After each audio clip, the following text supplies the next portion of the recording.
Bienvenidos a este nuevo mensaje. Este es el octavo mensaje de la serie Jesucristo el Señor. Estamos en la segunda parte del capítulo 4 del libro Jesucristo el Señor. En el mensaje anterior iniciamos este capítulo viendo la comunidad del reino de Dios y señalamos que íbamos a considerar 4 subtemas. El primero, Jesucristo es el Señor de mi voluntad. Segundo, Jesucristo es el Señor de mi tiempo.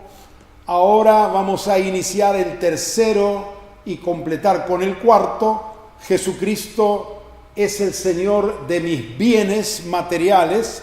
Y el cuarto, Jesucristo es el Señor de mi hogar. Y siempre estamos basándonos en Hechos capítulo 2, en el desarrollo de este tema, porque allí tenemos justamente la descripción hecha por Lucas de la comunidad del reino de Dios.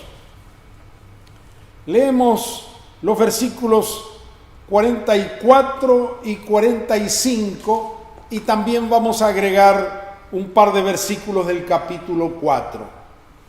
Dice así, Hechos 2, 44 y 45.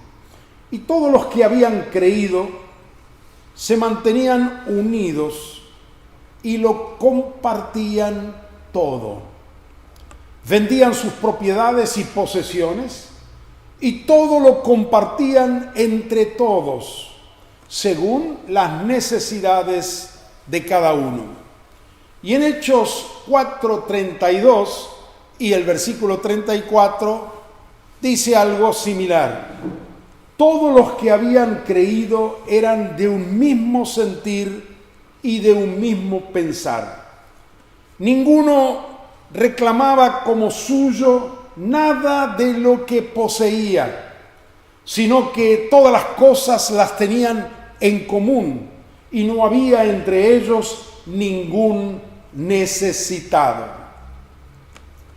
¿Cuál es la iglesia verdadera? ¿Cómo es la iglesia que Dios quiere? Es aquella comunidad en la que cada uno de sus miembros puede decir con verdad: Jesucristo es el Señor de todos mis bienes y de mi dinero. ¿De quién es todo lo que tenemos? Si Cristo es el Señor de nuestra vida, eso incluye todo lo que poseemos, porque lo que poseemos es una extensión de lo que somos, una expresión de lo que hemos logrado con la bendición de Dios. Todos los miembros de la Iglesia de Cristo reconocen y honran verdaderamente a Jesucristo como dueño y Señor de todos sus bienes materiales, de todo lo que poseen. Algunos hoy tratan de evadirse diciendo, bueno, eso que sucedió en la iglesia de Jerusalén estaba bien para ellos, para los del primer siglo únicamente. No se aplica hoy a nosotros. Recordemos las palabras de Jesús. Vamos despacio. Jesús dijo así a una multitud: cualquiera de ustedes que no renuncia a todo lo que posee, no puede ser mi discípulo. Eso está en Lucas capítulo 14, versículo 33. No puede ser mi discípulo. Y si no es discípulo, ¿qué es? Bueno, alguien podría decir, yo soy un simple creyente. No. Nosotros solemos llamarnos creyentes o convertidos, pero el término que la Biblia utiliza al referirse a los que son del Señor, hijos de Dios, es el término discípulo. La palabra convertido no aparece ni una sola vez en el Nuevo Testamento. La palabra creyente apenas unas 12 veces, pero el término que más se usa es el de discípulo, 250 veces en el Nuevo Testamento. Y no se refiere a los 12 discípulos. Ellos, aparte de ser discípulos, eran apóstoles. Esto está muy claro en el Nuevo Testamento. Cristo no exageró ni mintió al decir: cualquiera que no renuncia a todo lo que posee no puede ser mi discípulo. ¿Qué quiso decir Cristo con estas palabras? Pues quiso decir exactamente lo que dijo. Si hubiera querido decir otra cosa, lo hubiera dicho. Hemos dado demasiadas vueltas alrededor de lo que Cristo quiso decir con esto o con aquello. Sin embargo, sus palabras son muy directas, son muy claras.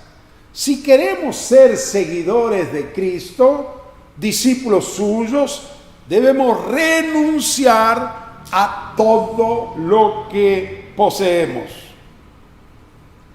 Pero ¿no será que lo que Cristo dijo significa otra cosa?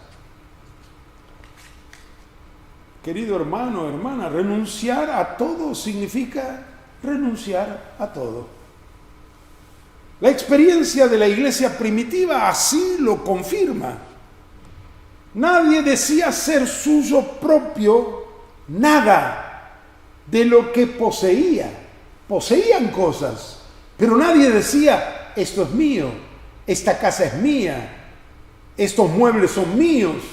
No, nadie decía ser suyo propio nada de lo que poseía. Y esta debe ser nuestra sincera oración. Señor Jesucristo, tú eres mi Señor. Todo lo que tengo es tuyo. Por eso te lo entrego a ti. Tengo una casa, un terreno, un automóvil, una bicicleta, dinero, poco o mucho. Todo lo que tengo, Señor, te pertenece a ti. Tú eres mi dueño, mi Señor. Sin embargo, no te apresures a poner una bandera de remate en tu casa. Primero tendrás que poner una bandera de remate en tu corazón, que sea rota en ti toda atadura, todo amor al dinero, amor a las posesiones materiales, que sea extirpado en ti y en mí todo espíritu de amor al dinero, todo afán, toda ambición material, ya que ese es el espíritu que domina el mundo en el día de hoy. Nuestra actitud interior y nuestra oración sincera de corazón debe ser: Señor, todo lo que tengo ya no es mío, reconozco que tú eres el dueño de todo. Una vez que el Espíritu Santo imprima esta verdad en tu corazón, de que nada de lo que tienes es tuyo sino de Dios, le puedes entonces decir en verdad: mi casa no es mía, mi casa te pertenece a ti, y así seguir con todas las otras cosas. Gracias, Señor, por permitirme vivir en tu casa.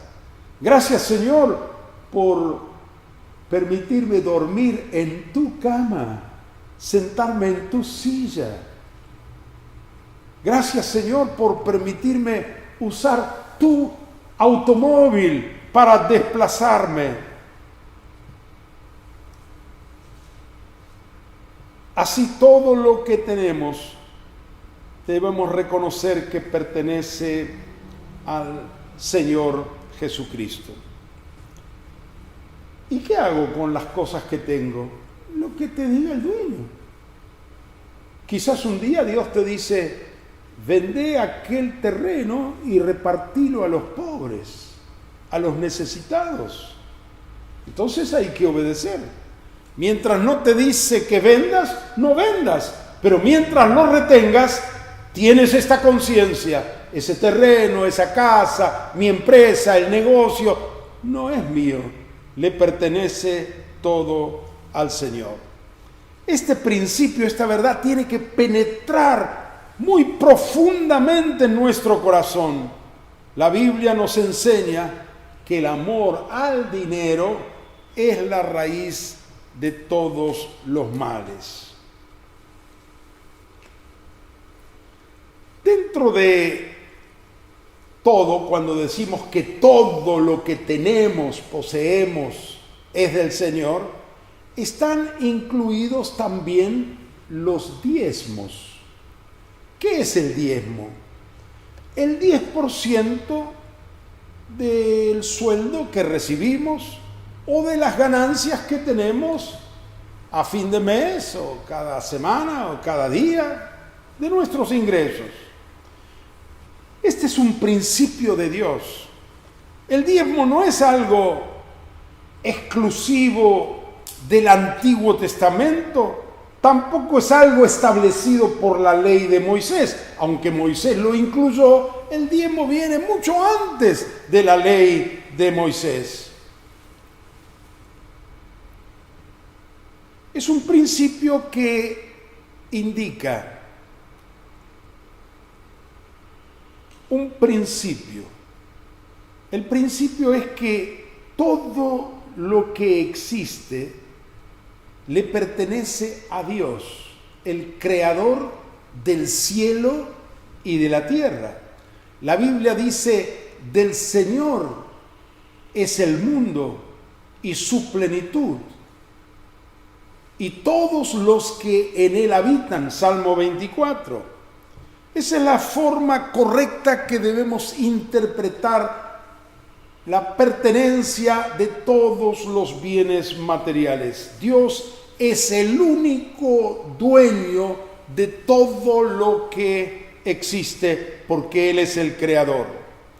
Cuando recibís tu sueldo a fin de mes, debes tener en cuenta que todo es de Dios. El sueldo completo. Por ejemplo, si ganaras 30,000 pesos por mes, los 30,000 pesos son de Dios. Pero dentro de esos 30,000 pesos, hay 3,000 que vos no podés administrar. El Señor te ha constituido el mayordomo del 90% de tu sueldo, de tus ingresos. Pero el diezmo, que es el 10%, lo administra Dios. Así que apenas cobras, apartá tus diezmos y dáselo a Dios. ¿Qué hago con el resto, con el 90%? ¿Los puedo administrar como yo quiero? ¿El 90% es todo para mí? No es para ti. Es de Dios. Y vos sos un administrador. Él te da el dinero y tú debes administrar el 90% para comprar alimentos para ti, para tu familia, del dinero de Dios. Comprar ropa, calzado, cubrir los gastos de la familia, de la casa, con el dinero de Dios. Por eso, cada vez que nos sentamos a comer, le agradecemos a Dios por los alimentos. ¿Por qué le damos gracias? Porque estamos comiendo con el alimento comprado, con la comida que Dios nos dio, con el dinero que Dios nos dio.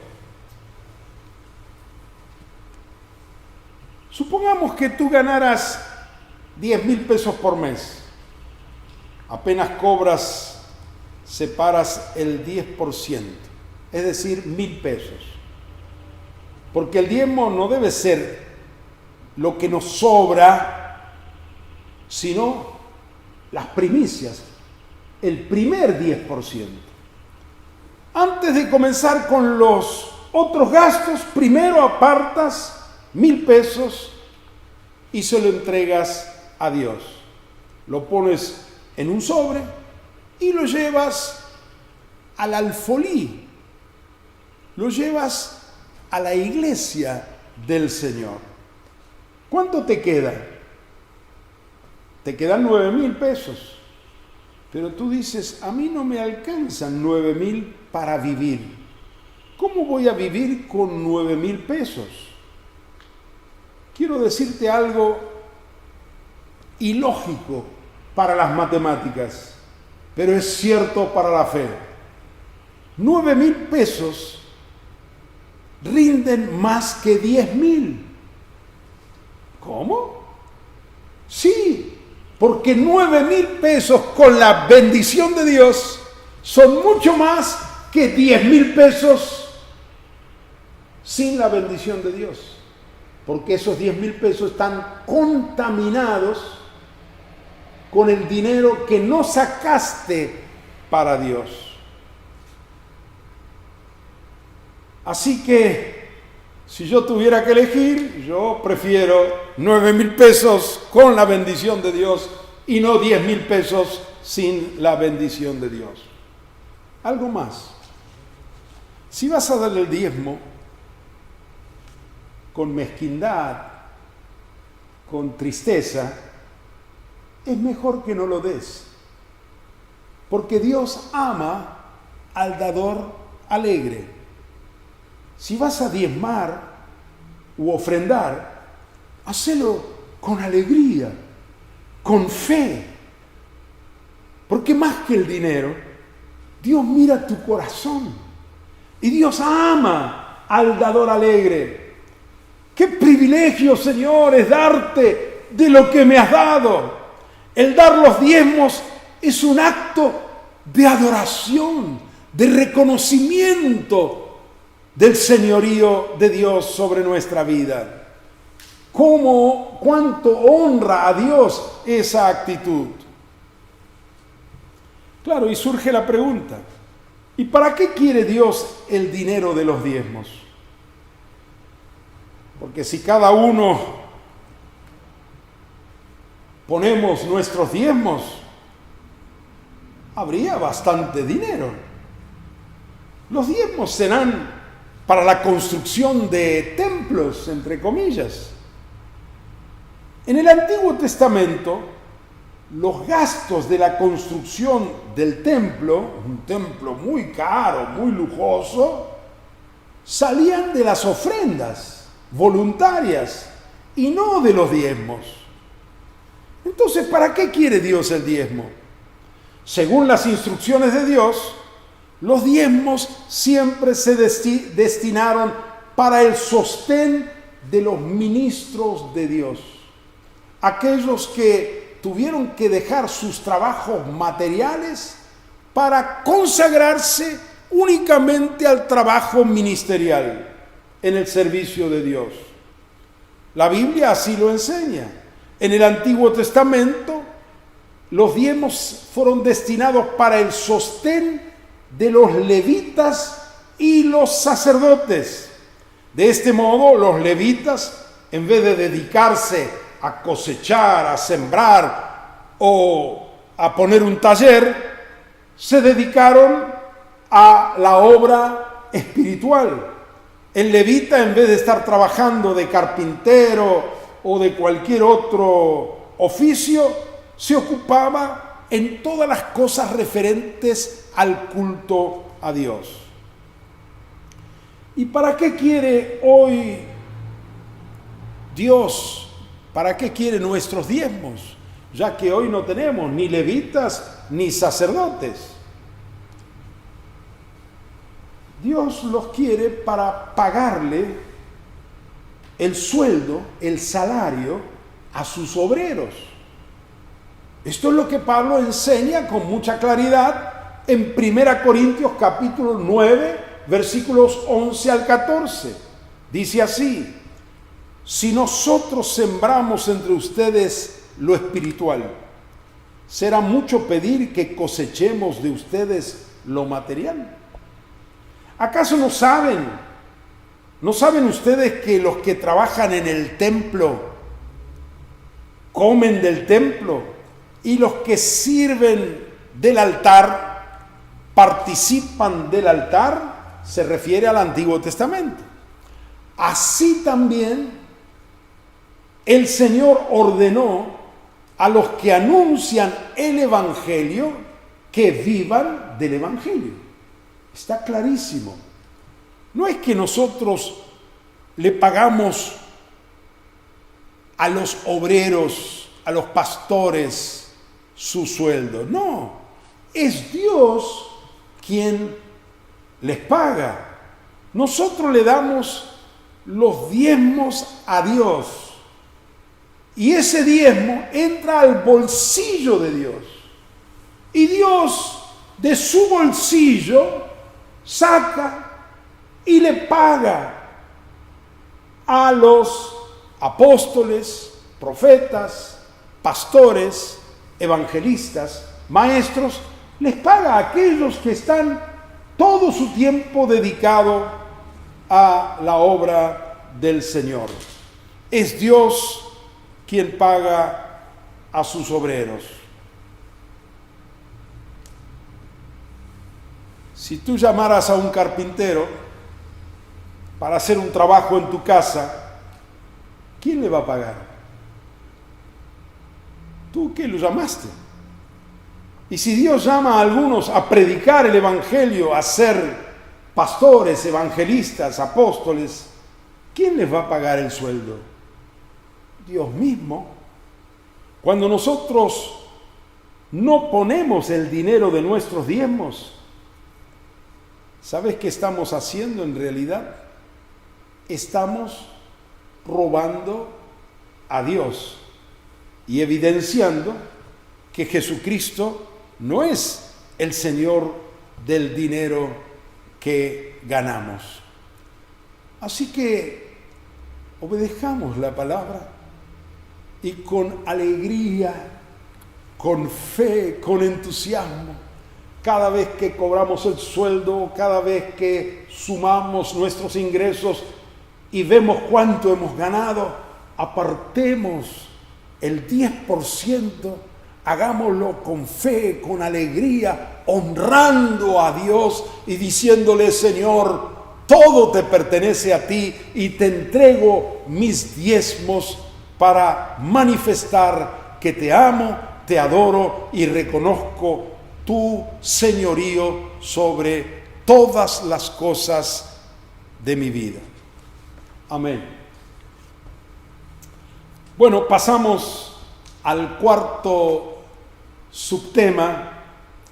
Jesucristo es el Señor de mi hogar, Señor de mi voluntad, Señor de mi tiempo, Señor de mis bienes y dinero y Señor de mi hogar.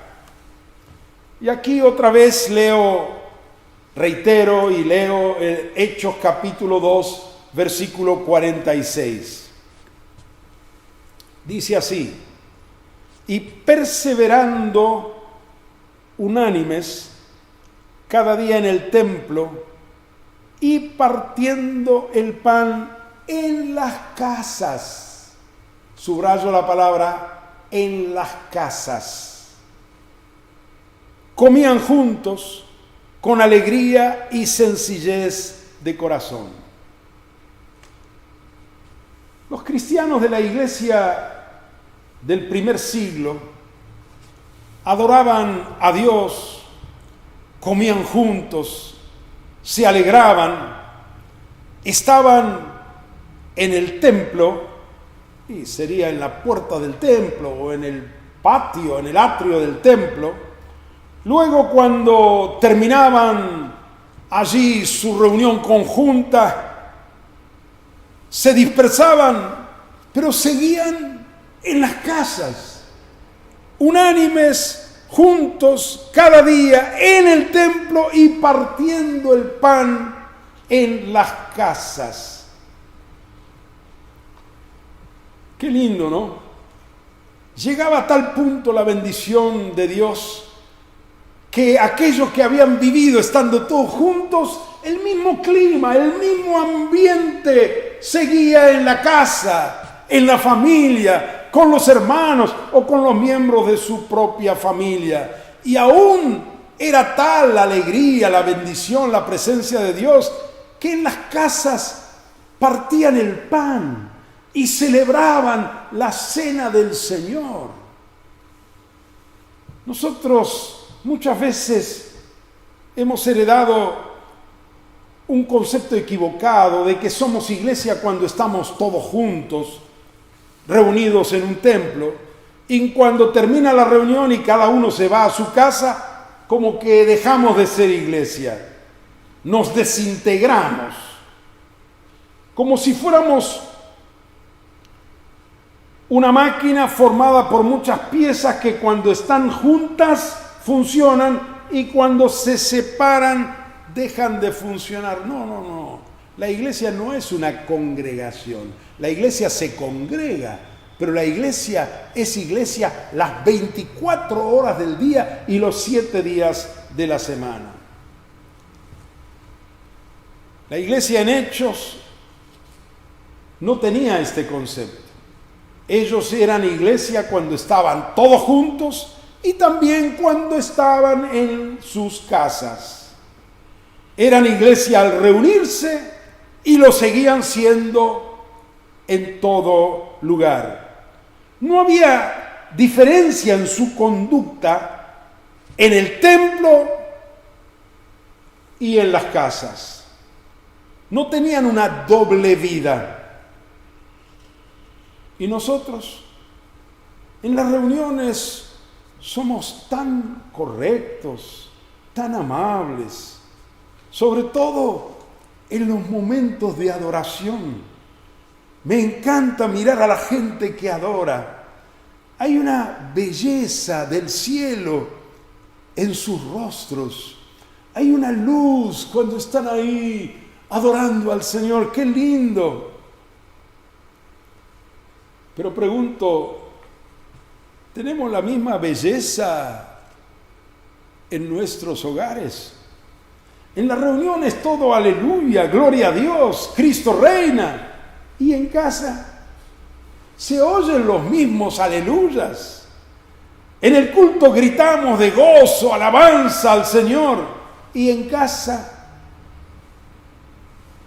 la iglesia primitiva tenía una sola vida. Cuando se reunían y cuando estaban en las casas. Uno de los aspectos más importantes de nuestra vida es el hogar. Señor, venga tu reino. Venga tu reino a mi casa, a mi familia. Como en el cielo, así también en mi hogar. Yo tengo la responsabilidad de que el reino de Dios llegue a mi hogar. Cada uno de los miembros de la familia tenemos esa responsabilidad de permitir que el reino de Dios sea una realidad en nuestro hogar, en nuestra casa, cada día.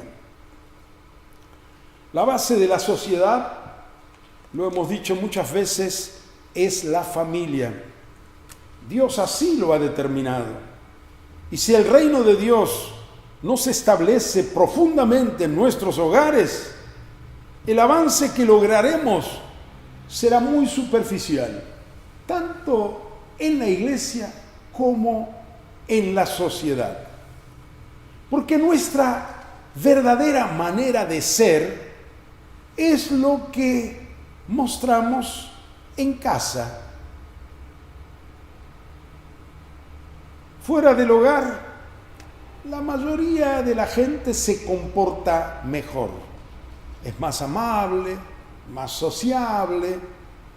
Alguien dibujó la caricatura de un hombre saliendo de su casa hacia el trabajo, con una sonrisa de oreja a oreja, llega a su oficina saludando a la secretaria con mucha simpatía, atiende a los clientes diciéndoles: encantado señor, por favor tome asiento, mucho gusto en conocerlo, ¿en qué lo puedo servir?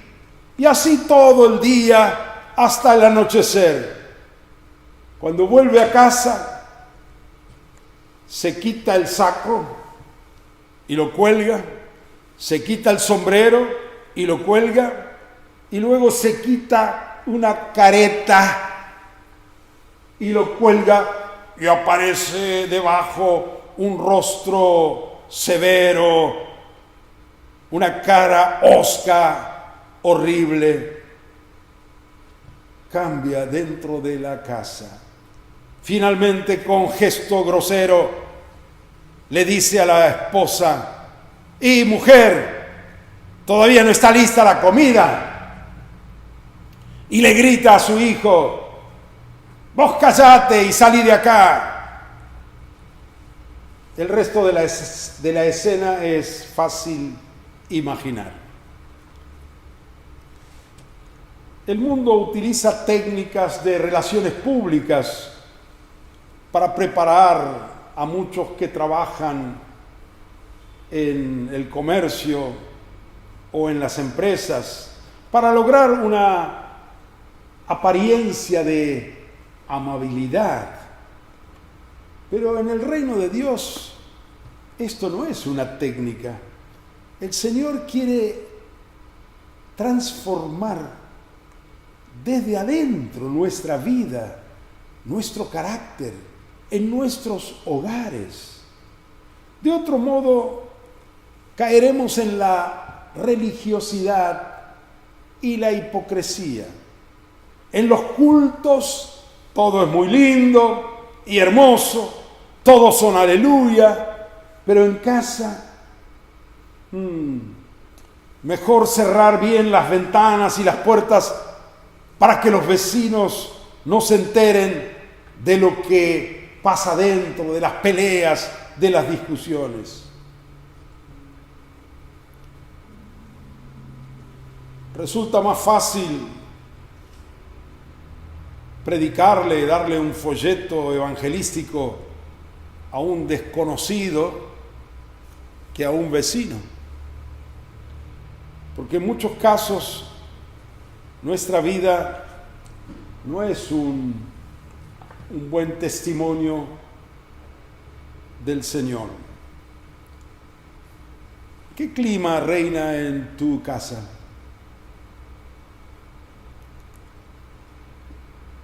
¿Vivís en la presencia de Dios? ¿Hay alabanzas? ¿Reina el amor?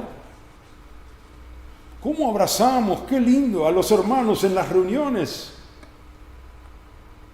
Pero nos tratamos así en casa, con el mismo amor.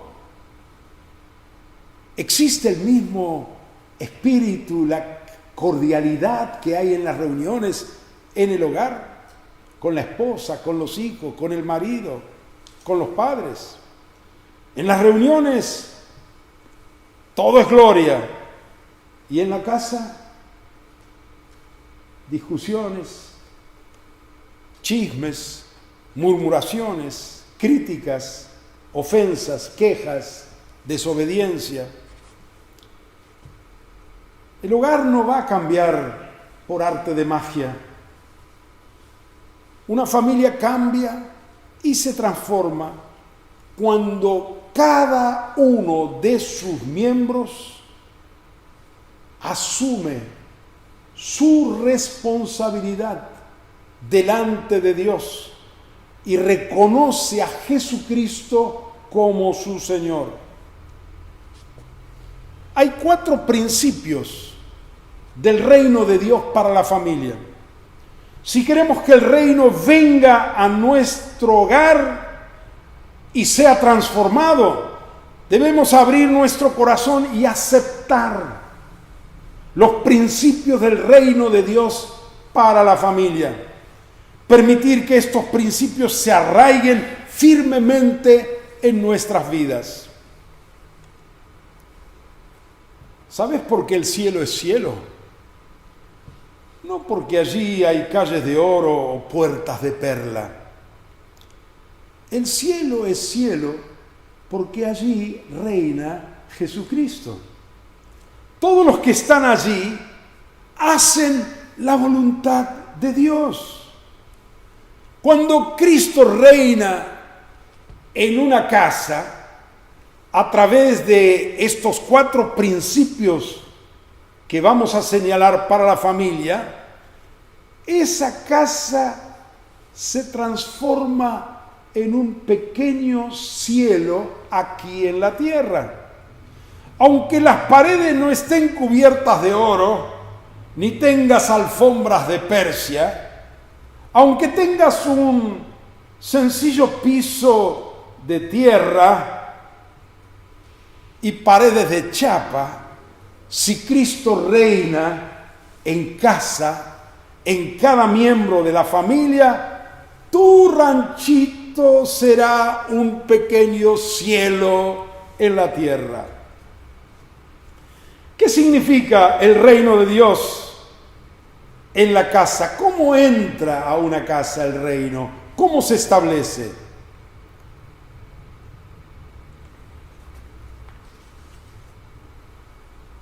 Lo explico así. En cada casa hay un trono espiritual, no material. Un lugar de preeminencia. En ese trono debe estar sentado Jesucristo, no el marido, no la mujer, no los hijos. Jesucristo. Cada miembro de la familia debe responder a las órdenes del que está sentado en el trono. Cuando se establece esta relación con Cristo, se puede afirmar que el reino de Dios ha llegado a esa familia. Un hogar o una familia está formado básicamente por una doble relación. La primera es la relación entre marido y mujer, el matrimonio. La segunda relación es la de padres e hijos. Esa es la estructura básica de una familia. El resto de familiares, abuelos, cuñados, sobrinos, tíos, puede ser que vivan bajo el mismo techo, pero deben sumarse a esta estructura principal que Dios ha establecido para cada familia. La Biblia nunca da instrucciones para los abuelos o los tíos, pero habla a los esposos, a la esposa, al marido, a los padres y a los hijos, porque esta es la estructura que sustenta a la familia. Y los principios de Dios para cada uno de estas 4 partes son esenciales para el desenvolvimiento del núcleo familiar. Vamos a ver cuáles son estos 4 principios. El primer principio del reino de Dios es para las casadas. ¿Qué le dice el Señor a ellas? Efesios 5, 22.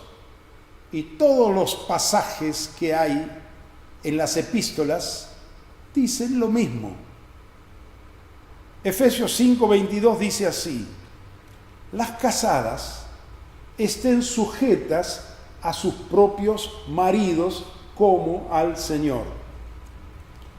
Este es el mandamiento del Señor para una mujer casada. Jesús, que está sentado en el trono como Rey y Señor, le dice a la esposa, a la madre, esposa de ese matrimonio: hija, tú estás casada, debes sujetarte a tu marido esta es mi voluntad para tu vida. Surge una pregunta, me surge a mí.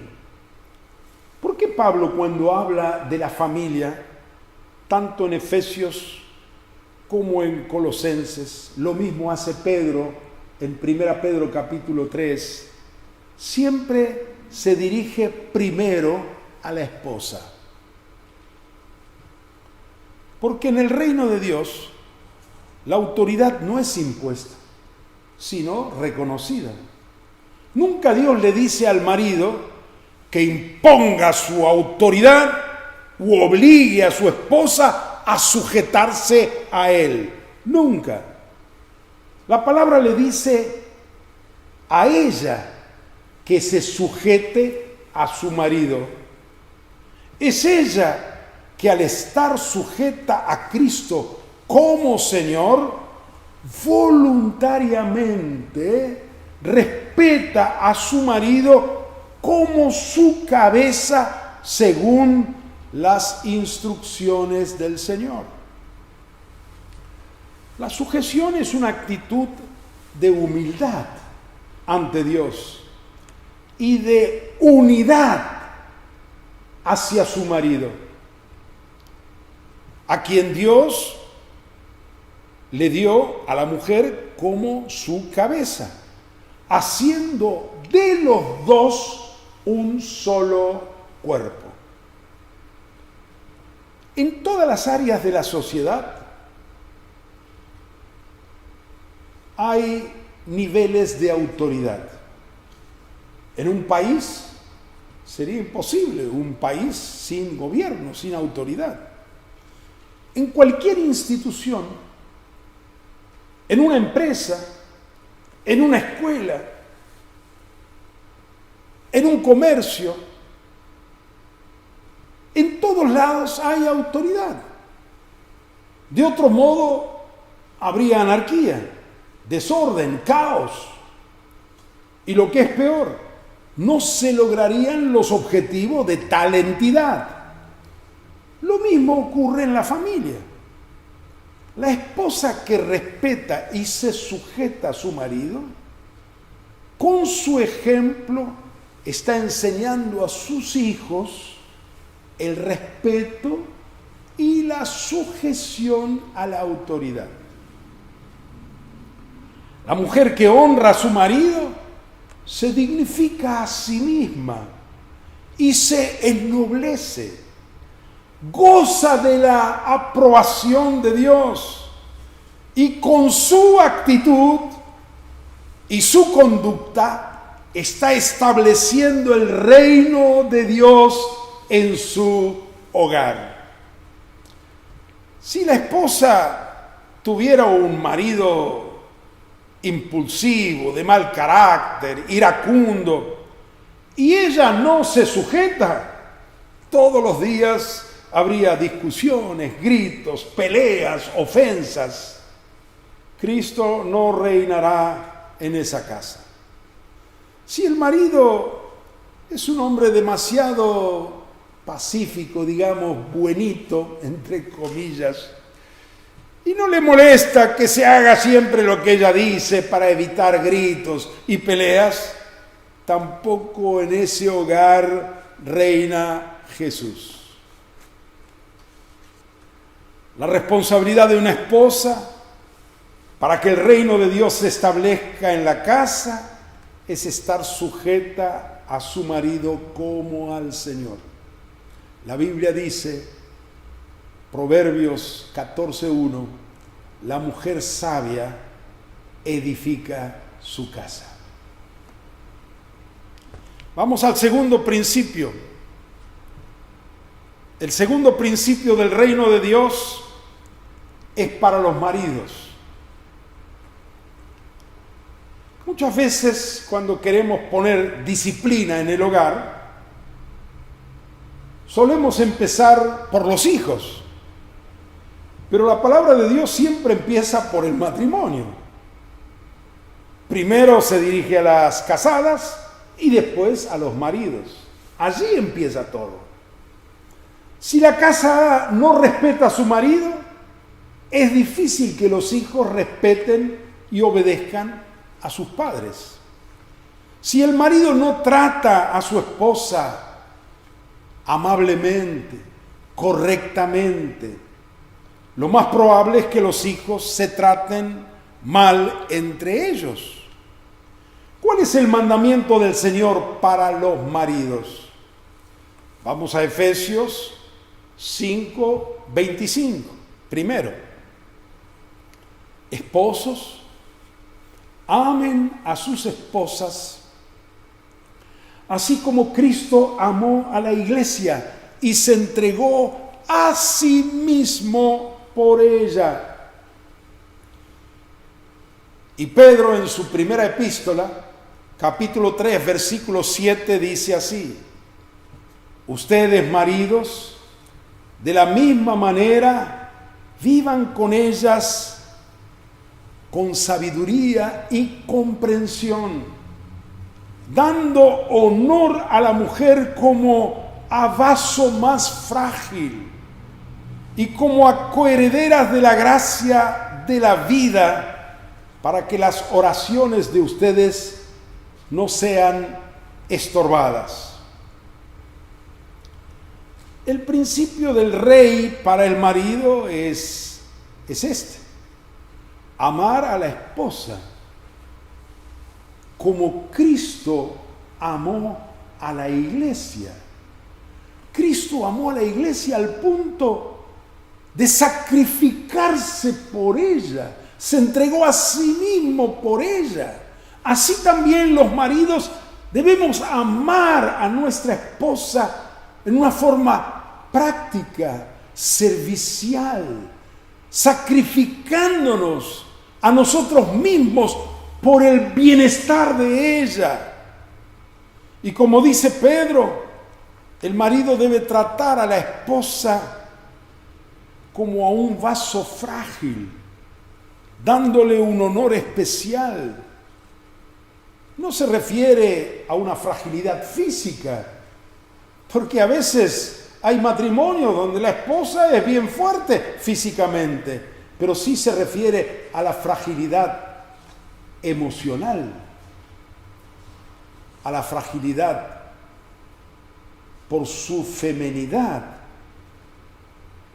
Está diciendo Pedro que hay que tratar a la mujer con mucho cariño, con delicadeza, con suavidad, nada de gritos, nada de insultos, menos golpes y violencia, que puede ser violencia verbal o violencia física, nada de eso, con delicadeza, con cariño, como tratamos a una copa de cristal, con ese cariño. Esto no es de cristal, es de vidrio, pero la idea es esa, que podamos tratar con mucho cariño, amor, amabilidad a nuestras esposas.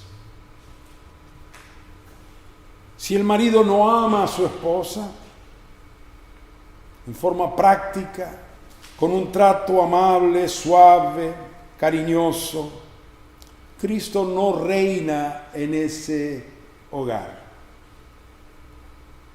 Ahora, para los que conocemos la Biblia, estos textos son muy conocidos, no es ninguna novedad, lo sabemos de memoria, pero nuestro mayor problema es que sabemos bien de memoria el versículo del otro. Hemos aprendido al revés. ¿A qué me refiero?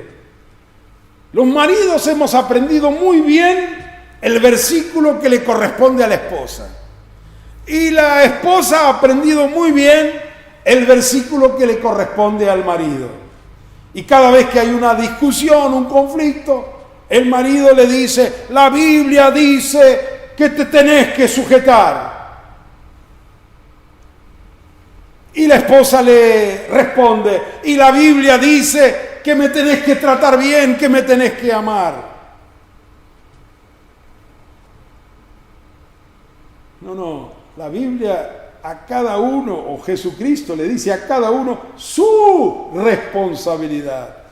Olvídate definitivamente. Nunca más repitas, varón, el versículo de tu esposa. Nunca. Nunca, hermana, si eres casada, le repitas a tu marido el versículo que le corresponde a ti, a él.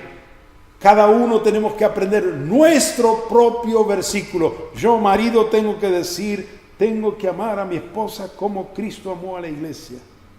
La tengo que tratar como un vaso frágil. Ese es el versículo que me corresponde y lo tengo que repetir, hasta que eso se me haga carne, se me haga realidad. Y lo mismo la esposa tiene que decirse a sí mismo, yo como casada tengo que estar sujeta a mi marido como al Señor. Y repetirlo hasta que eso se le haga realidad. De esta manera se establece el reino en el matrimonio. Y esa es la base para que venga también al resto de la familia. He escuchado algunos varones casados decir así: yo voy a tratar bien a mi esposa si es que ella se sujeta a mi autoridad. Eso es equivocado. Tu comportamiento no debe ser una respuesta a la conducta de tu mujer, sino una respuesta al Rey y Señor de tu vida. ¿Quién manda en tu vida?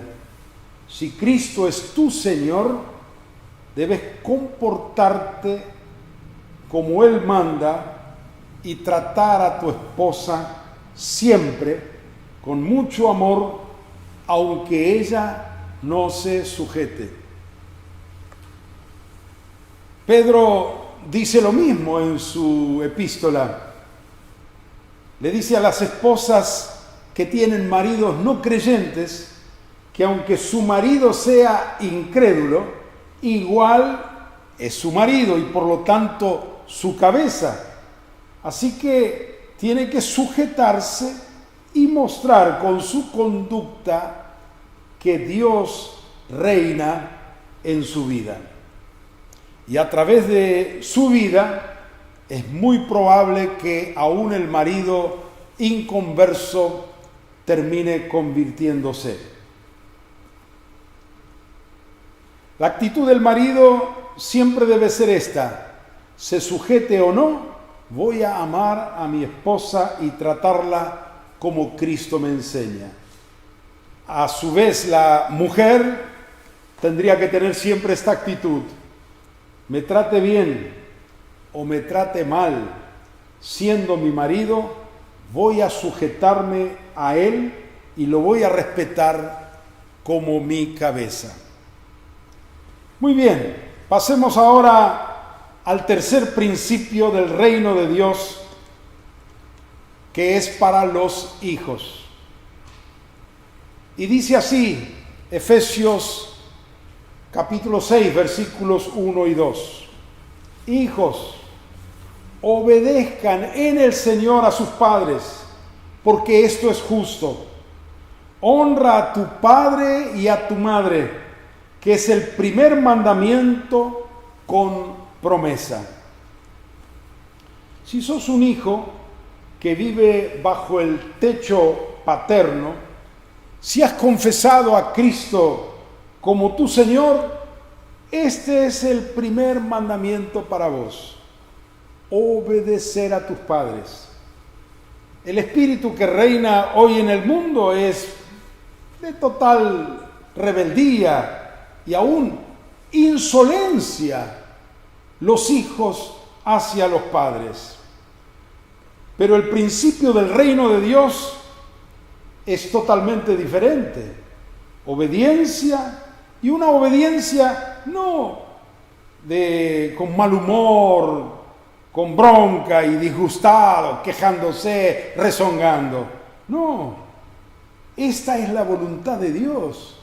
Y con paz, con alegría, voy a vivir en la voluntad de Dios, porque Cristo es el Señor de mi vida. La palabra de Dios dice que hay que obedecer y honrar a los padres, al padre y a la madre.